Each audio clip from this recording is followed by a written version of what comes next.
Hey guys, it's Mrs. Kleinley with this week's First Chapter Friday. This week we are going to be looking at Tiger Rising by Kate DiCamillo.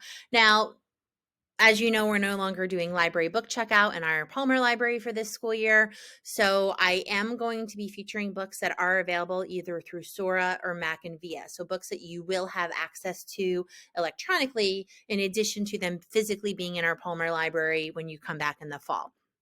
So today we're going to be looking at Tiger Rising. Kate DiCamillo is a fantastic children's author. We have tons of her books. Just to name a few, she's written Because of Winn-Dixie, the Mercy Watson series, Louisiana's Way Home, Flora and Ulysses, Miraculous Journey of Edward Tulane, Tale of Despero, Rainy Nightingale, and I could go on and on and on and on and on with all of the wonderful books that Kate DiCamillo has written. This book is going to be found in our realistic fiction section. It also has a little bit of an adventure, slightly mystery element, but I really felt like it's most appropriate for it to be in realistic fiction. So our main character is a little boy named Rob who's had a little bit of a rough go in life. He lives with his dad in a motel. His dad is like the motel maintenance man. They really do not have hardly any money at all. He has a very intense skin condition that then the other kids at school kind of make fun of, and the parents don't want Rob around their children because they think that what he has is contagious and their kids are going to get it. And life just has not been kind to poor Rob. A new girl moves into town and they don't really have anything in common, but they kind of start to befriend each other because Rob comes across this tiger in the woods outside the motel. And so as a result of this, they really do begin to establish a pretty decent friendship. All right, so I'm going to jump right away into chapter 1. Here we go. The morning after he discovered the tiger, Rob went and stood under the Kentucky Star Motel sign and waited for the school bus just like it was any other day.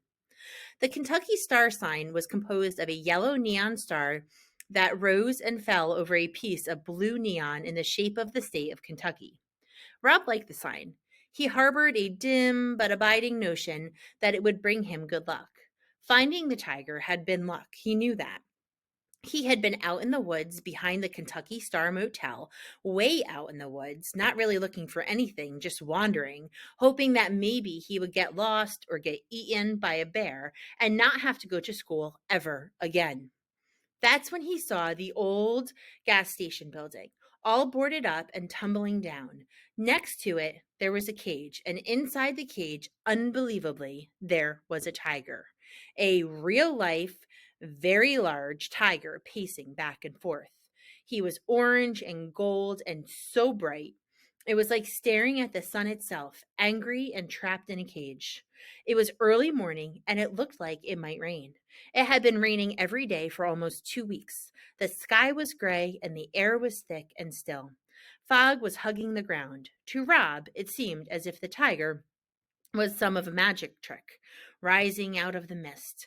He was so astonished at his discovery, so amazed that he stood and stared, but only for a minute. He was afraid to look at the tiger for too long, afraid that the tiger would disappear. He stared, and then he turned and ran back into the woods toward the Kentucky Star. And the whole way home, while his brain doubted what he had seen, his heart beat out the truth to him. Tiger, tiger, tiger. That was what Rob thought about as he stood beneath the Kentucky Star sign and waited for the bus. The tiger. He did not think about the rash on his legs, the itchy red blisters that snaked their way into his shoes. His father said it would be less likely to itch if he didn't think about it. He did not think about his mother. He hadn't thought about her since the morning of the funeral, the morning he couldn't stop crying, the great heaving sobs that made his chest and stomach hurt. His father, watching him, standing beside him, had started to cry too. They were both dressed up in suits that day. His father's suit was too small, and when he slapped Rob to make him stop crying, he ripped a hole underneath the arm of his jacket. "There ain't no point in crying," his father had said afterward. "Crying ain't gonna bring her back."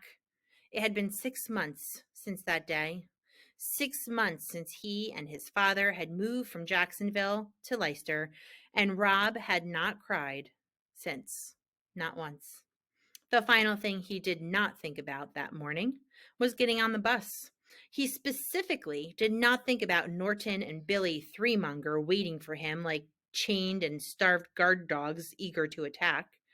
Rob had a way of not thinking about things. He imagined himself as a suitcase that was too full, like the one that he had packed when they left Jacksonville after the funeral.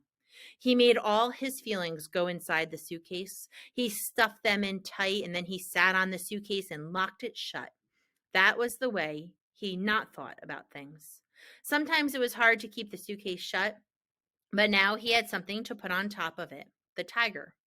So as he waited for the bus under the Kentucky Star sign, and as the first drops of rain fell from the sullen sky, Rob imagined the tiger on top of his suitcase, blinking his golden eyes, sitting proud and strong, unaffected by all the not thoughts inside, straining to come out.